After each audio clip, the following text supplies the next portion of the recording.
본 영상은 팟빵 해축팬에서 즐기실 수 있습니다. 브렌트포드 그리고 리버풀 얘기를 하겠습니다. 브렌트포드 리버풀인가요? 이 경기가 브라이튼이 아니죠. 브렌트포드가 85년 만에 리버풀을 잡았다고 합니다. 와, 이 팀 정말 대단하네요. 네, 일단은 뭐부터 얘기해볼까? 제가 생각했을 때 경기가 안 되더라고. 저는 그런 느낌 받았어요. 왜 어떤 느낌이었냐면 일단은 누네스가 득점을 못하는 장면들 이런 것들 봤을 때 저는 그런 생각 들거든요. 누네스가 오늘도 안 되네? 이러면 경기가 안 풀린다는 생각이 들거든요. 저는. 그러니까 득점할 장면에서 득점이 나오지 않는다?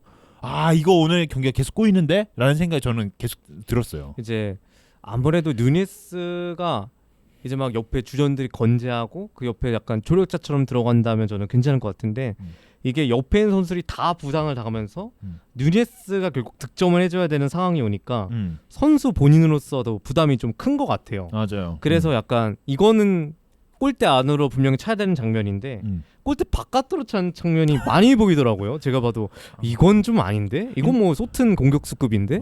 이러고 당혹스러운 모습들이 많이 나오는 것 같아요. 누네스가 이게 저는 초반에는 약간 적응 문제겠거니 약간 이런 걸로 생각을 했는데 요즘 보면은 약간 좀 위축되어 있는 느낌도 많이 듭니다. 물론 이제 막 공간이 낮거나 그런 폭발적인 스피드를 보여줄 때도 많지만 선수 본인으로서 무득점이 계속되면은 약간 위축당할 수밖에 없거든요. 맞아요. 이게 될까?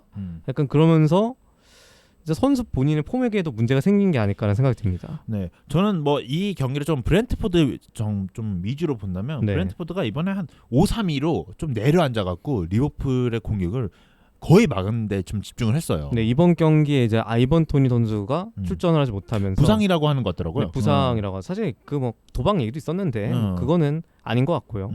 일단은 이 경기에서 브렌트포드가 아마 점유가 막 30%인가 그럴 거예요. 맞아요. 완전 점유도 적고 뭐 패스 횟수도 한 200 몇 개 막 이렇게 됐다고 하더라고요. 이반 때 한 30개, 230개. 이제 전반전에 이제 2대0으로 앞서갈 때는 막 패스 49개인데 2대0으로 앞서고 있고 그랬거든요. 그러니까 정말 극한의 효율 축구. 극한의 효율 축구를 했고 미사 그리고 은베모 그리고 헨리 이 선수가 이제 셋이서 역습을 시도해서 득점을 성공하는 장면들을 좀 보여줬고 XG 값이 1.77 정도 났다고 해요. 맞아요. 근데 웃긴 건 리버풀이 XG 값이 더 높습니다. 그런가요? 네, 2점대예요. 2점대. 그것 때문에 아까 얘기했듯이 누네즈가 이렇게 득점을 해줘야 되는 장면에서 득점 못 나오는 게 이게 안 된다. 오늘 리버풀 안 된다라는 생각이 계속 들게 되더라고요. 뭐 사실 뭐 누네스 문제도 있지만 사실 리버풀이 이번 시즌 좀 너무 좀 다른 점이 너무 심각하다고 생각이 들긴 해요.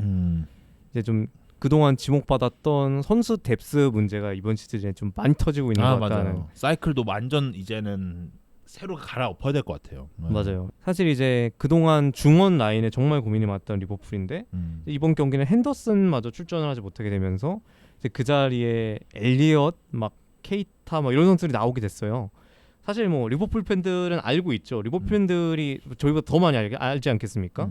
어쨌든 이제 최근 보여주고 있는 폼으로는 엘리엇이나 이런 선수들은 선발로 나오면 안 되는 선수들이거든요. 이게 참 엘리엇이 부상이 있었죠. 엘리엇이 이제 저번 시즌에 좀 한 4개월, 5개월짜리 발목 부상을 당해서 좀 끔찍한 장면이에요. 그 장면. 네. 그런 부상이 있었지만 사실 기대주로서 주목을 받았긴 했거든요. 못 컸어요. 많이 못 컸고 리버풀에 되게 좋은 자원들이 많았다고 했는데 좀 그 자원들이 좀 성장을 잘 못하고 있는 모습도 좀 보여주고 있는 것 같고 사실 이 경기에서 케이타가 교체 자원으로 나왔거든요. 맞아요. 케이타는 나쁘지 않았어요. 제가 생각했을 때는. 근데 사실 이게 비교 대상이 엘리엇이라서 뭐 그럴 수 생각이 있고. 듭니다. 쟤보단 낫지 이러고. 꼭 경기가 후반전에 좀 풀리기 시작했거든요. 맞아요. 그래서 케이타가 좀 잘해 보일 수 있는데 저는 개인적으로 케이타 이 경기에서 못하지 않았습니다. 네. 근데 뭐 이번 경기 사실 비난받을 대상은 뭐 엘리엇이죠. 엘리엇이 뭐 경기 내내 호러쇼를 보여주면서 그리고 사실 리버풀의 이번 시즌 공격 문제는 좀 개인적인 돌파를 기대할 상황이 별로 없다라는 생각이 들긴 해요. 저는 그것도 있고 조금 단조로운 것 같아요. 맞아요. 리버풀 공격 패턴이 조금 좀 단조롭고 크로스도 좀 많이 나오는 것 같기도 하고 사실 이게 브렌트포드가 되게 잘 막았어요. 3-5-1을 쓰면서 사이사이 공간들을 되게 잘 막더라고요. 그리고 또 이제 리버풀이 측면 위주로 전개를 하다 보니까 이제 중앙에 있는 파비뉴냐 누네스 같은 선수가 고립될 수밖에 없었거든요. 근데 계속해서 크로스는 날라오는데 이제 브렌트포드 센터백이나 이제 미드필더진에서 정말 공을 잘 처리하더라고요. 그러면서 이제 그런 장면에서 나오는 간간한 역습을 통해서 이제 리버풀을 공략하기도 하고 브렌트포드가 그냥 준비를 잘해 왔다. 그리고 이 팀이 괜히 이번 시즌 빅6를 잘 짜는 팀이 아니구나 생각이 되게 그 얘기도 만들었습니다. 해야 되죠. 일단은 브렌트포드가 되게 좁은 수비 공간을 좀 잘 이용하면서 맞아요. 누네즈도 고립시키고 누네즈가 뭐 골을 못 넣긴 했지만 고립을 많이 시켰고 그리고 또 리버풀의 측면에서밖에 좀 공격 작업이 안 풀리다 보니까 뭐 계속 크로스나 아니면 좀 의미 없는 패스 볼줄기들이 되게 많이 돌아가면서 경기가 좀 그렇게 풀려나간 것 같아요. 근데 사실 이 브렌트포드가 뭐 세트피스 장면에서 골을 넣기도 했거든요. 그렇죠. 세트피스에서 제가 좀 찾아보니까 브렌트포드가 이번 시즌에 7경기 넣었더라고요. 7골을 7골을 넣었죠. 네, 그래서 공동 4위라고 나와 있더라고요. 혹시 그럼 1등 1등은 토트넘이죠. 역시. 네. 자, 이 얘기 하려고 했는데 그렇군요. 어쨌든 뭐 골키퍼 리아도 되게 발 능력이 되게 좋아요. 라야도 발 능력이 되게 좋아서 이 선수로부터 이어지는 무슨 뭐 골킥이나 이런 것들도 되게 역습 상황에서 잘 먹히고 이러다 보니까 확실히 브렌트포드가 좀 강팀을 잡는 데는 좀 특화되어 있다라는 생각이 좀 들더라고요.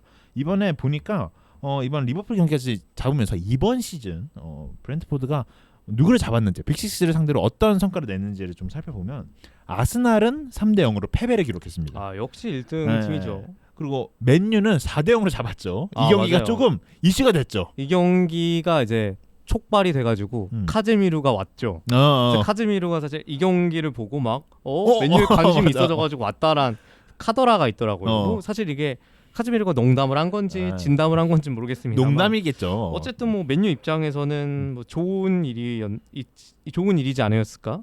예방 접종이 아니었을까라는 생각이 들게 하는 경기였어요. 아마 이 경기부터 테나가 조금은 자신의 축구를 구사하기보다는 조금은 이제 타협을 하고 좀 내려앉기도 하고 그렇죠. 뭐 이런 축구를 구사했던 걸로 좀 기억이 나요. 어쨌든 이제 예전에 첼시에 있었던 그 콘테도 초반에 아스날한테 두드려 맞고 갑자기 포백을 쓰다가 아스날한테 두드려 맞고 3백을 쓰기 시작했거든요. 맞아요. 그래서 우승을 했죠. 근데 이런 경우가 진짜 많습니다. 초반에 이제 진짜 참교육 당하고 갱생해가지고 마음을 고쳐 먹고 아니 뭐 월드컵에서도 사우디한테 진 아르헨티나. 맞네요. 월드컵 바로 있네요. 그렇기 때문에 초반 예방 접종은 괜찮다. 일단 초반이고 일단 뭐 승점 3점 뿐이니까 어쨌든 그 뒤에 막 30점, 40점 얻을 수 있으니까. 그죠. 그리고 또 첼시는 0대0으로 비겼습니다. 맞아요. 그리고 맨시티는 1대2로 패배를 기록했죠. 이 경기도 맨시티한테 졌나요? 브렌트포드가? 아니죠. 맨시티가 졌어요. 그래요. 맨시티가 졌어요. 일단은 브렌트포드가 이 경기도 조금 이슈였어요. 이때도 똑같았던 것 같아요. 조금 내려앉다가 그냥 역습으로 타닥 해가지고 골 넣었던 걸로 기억을 하는데. 네, 그리고 또 마지막에는 맨시티가 그냥 이기려고 몰빵을 다 했는데 그걸 또 마지막에 역습으로 그냥 털어버리더라고요. 그래서 브렌트포드 승리를 거뒀죠. 네, 그렇고 맨시티가 패배한 경기입니다. 메베아가 1대2로 패배한 경기. 그리고 직전 경기에서 토트넘이 이제 브렌트포드 홈에 가서 2대2 무승부를 기록했습니다. 근데 다른 기록들을 참고로 했을 때 토트넘이 평균 이상이네요. 네, 맨유 그리고 맨시티, 리버풀이 졌기 때문에 요 정도면 승점 1점이면 평균 이상. 평균 이상한 거다. 평균 이상이네요. 그러니까 이 직전 경기를 좀 재평가해 볼 필요가 있다라는 생각이 좀 드네요. 그렇죠. 게다가 이제 2골 먹고 따라잡은 거니까 오히려 더 기세 면에선 낫다라고 볼 수 있는 여지가 있는데요. 뭐 조금 뭐 또 행복 회로를 좀 돌리자면 직전 경기가 뭐 풀자운도 아니었어요. 이렇게 다 모두가 콜리타가 되어가는. 네. 아닙니다. 근데 저는 개인적인 생각으로 둘의 특성이 좀 비슷해요.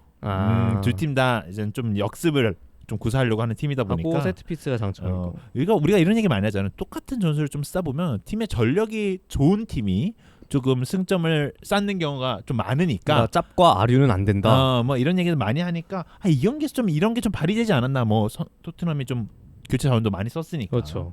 그리고 마지막으로 오늘 경기 리버풀이 3대1로 패배를 기록하면서 좀 계산해 볼까요? 뭐 3승 2무 1패네요. 아스날을 제외하고는 다 승점을 쌓았어요. 그리고 또 사실 빅6에 넣을만한 팀 하나 더 있잖아요. 뉴캐슬이라고 있는데 뉴캐슬은 5대1로 이겼습니다. 뉴캐슬이 5대1로 이겼습니다. 강팀이네. 진짜 강팀입니다. 강팀 판독기거든요, 브렌트포드가. 진짜 강팀입니다. 진짜 괜히 강팀이네. 뉴캐슬이 3등이 아닙니다. 네. 이거 우리가 이제 뭐 빅6 얘기를 뭐 입에 간용어처럼 쓰잖아요. 그렇죠. 이제는 빅7 해야 돼요. 빅7 해야 됩니다. 빅7 해야 뉴캐슬 돼요. 챔스 가면 인정해줘야 됩니다. 아니면 빅6 중에 한 팀 빼야 돼. 어. 꼴등하는 팀 빼자 이번에. 첼시를 이렇게 간접적으로 공략을 하시는. 첼시가 지금 꼴등인가요? 그러면 첼시가 9등으로 알고 있습니다. 한 명 빼자. 빅6가 입에 잘 붙어 그래도. 어쨌든 뭐 나고 하는 한 팀이 생기니까요. 네. 챔스 그래도 경쟁에서는. 뭐 팀의 규모가 뭐 빅7 껴야죠 빅7. 그렇죠. 예전에 이제 레스터 우승할 때만 해도 사실 빅7이 막 만들어지는 게 아니라 예상을 많이 했는데 이제 피엘 감독님과 로저스 감독님의 신묘한 계책으로 인해 레스터가 많이 내려와 보였죠. 뭐 어쨌든 레스터는 뭐 사실 상황이 너무 안 좋으니까. 아니 레스터 근데 그래도 FA컵 있잖아. 아니 뭐 할 건 다 했어. 커뮤니티도 우승도 있고 FA컵도 있으니까. 어쨌든 뭐 일단 이렇게 해서 브렌트포드가 굉장히 강팀 판독기처럼 잘 잡아낸다라는 생각이 들고 너무 강팀은 못 잡아내더라. 아스날이 괜히 1등이 아니다. 뉴캐슬이 괜히 3위가 아니다. 그래도 아직까지는 아직 한 번씩밖에 경기를 안 치렀기 때문에 후반기에는 또 어떤 결과들이 나올지가 좀 브렌트포드가 좀 궁금합니다. 네.